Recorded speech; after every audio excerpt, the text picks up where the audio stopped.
Welcome to NightLamp's reading of Mastery of Fate. Copyright 1907. Written by Christian D. Larson. Part 3.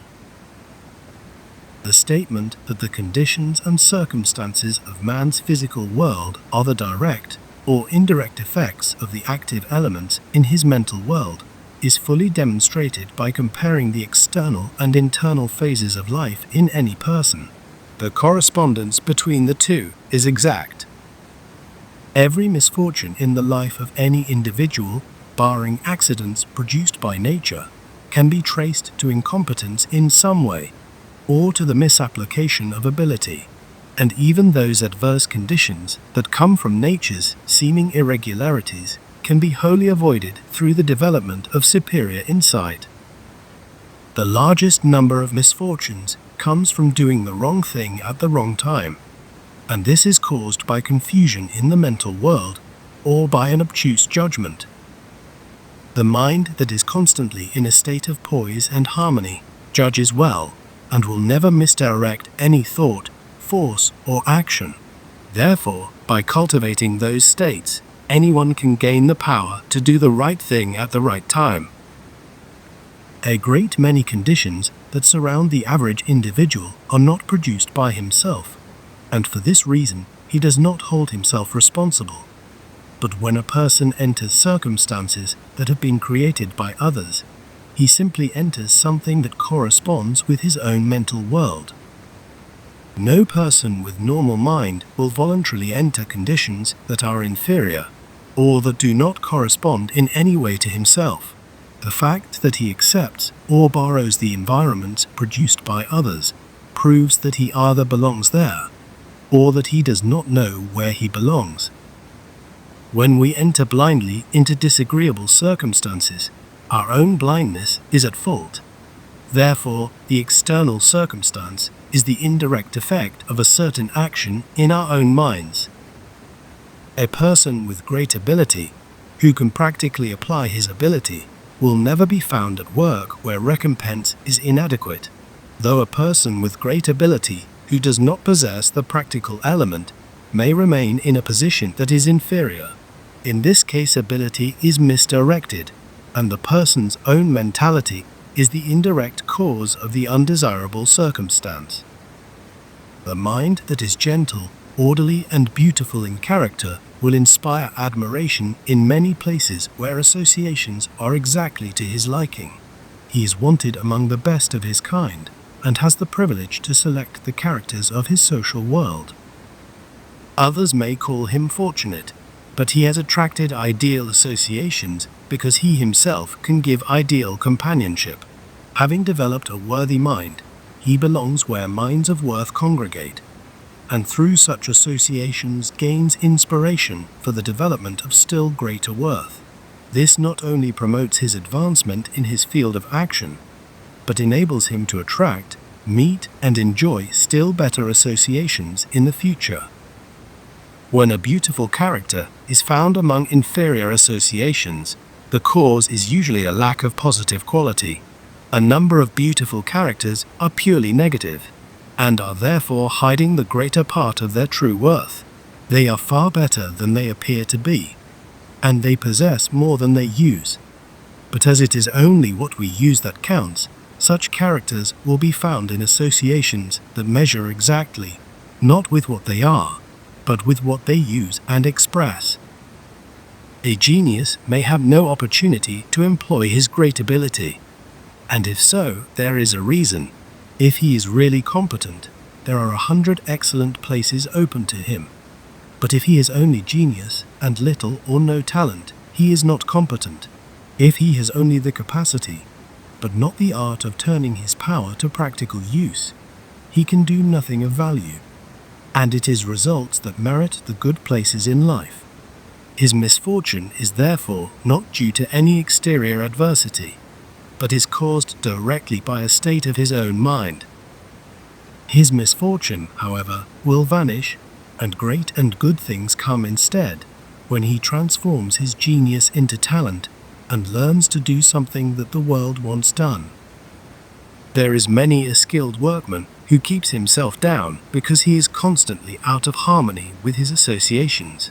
By resisting everything and antagonizing everybody, he keeps his own inferior side always in view. His skill is submerged beneath his personal inferiority, and he is judged not by what he hides, but by the imperfections that he willingly presents to the world. A man who persists in revealing nothing but his inferior side cannot expect promotion.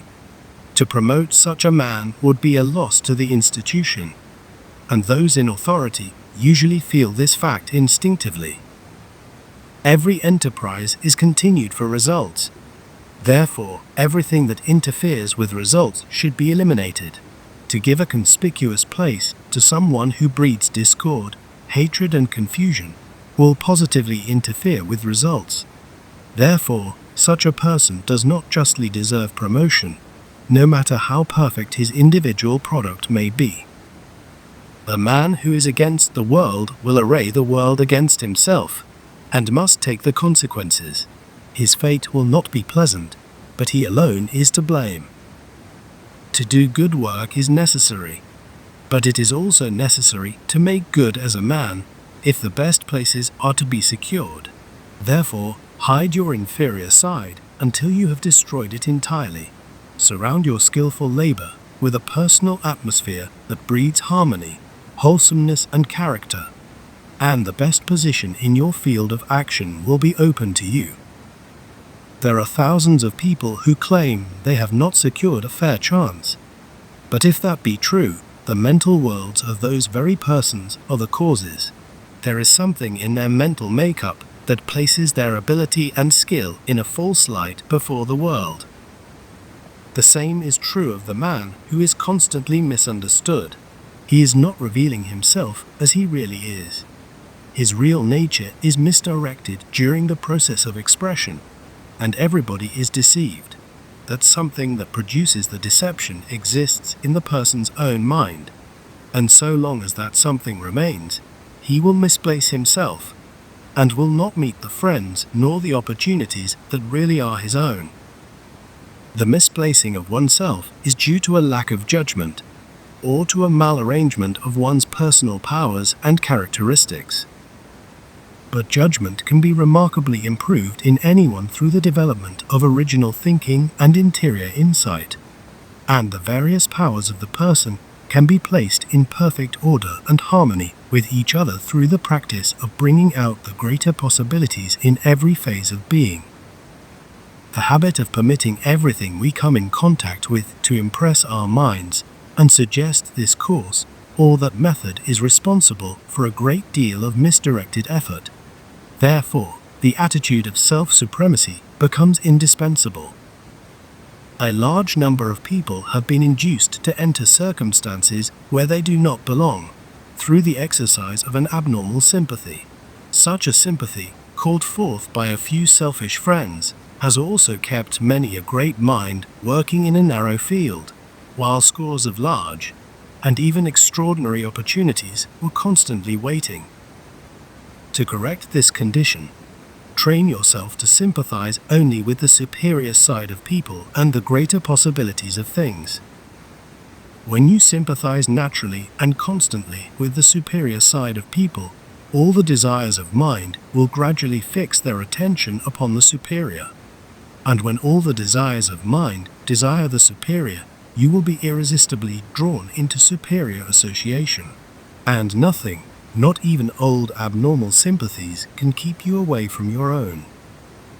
When you sympathize with the greater possibilities in things, your attention will be constantly turned upon the greater. Your mind will be more and more impressed with the greater, until every thought becomes a power for greatness. And with this power you will move into greatness, regardless of any obstacle that may appear in the way. The power of sympathy is one of the greatest powers of attraction in existence. Therefore, when we sympathize only with the superior, we will be drawn into superiority, and this will steadily change our environments for the better. Thus, by producing a change in the mental world, we can revolutionize the external world. When life is viewed comprehensively, it becomes very evident that the actions of the person determine what the external conditions and circumstances of that person are to be. But every personal action is caused by a mental action. Therefore, the change of environment must be preceded by a change of mind. To master thought is to master fate. But thought cannot be mastered until mind acts exclusively upon the principle that man is inherently complete master over his entire domain.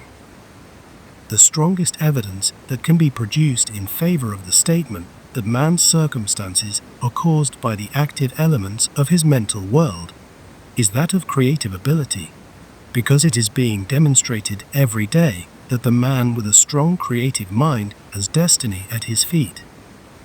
Creative ability can absolutely change all circumstances, but it is not an external power. It is simply an active element in mind. This concludes Mastery of Fate, Part 3.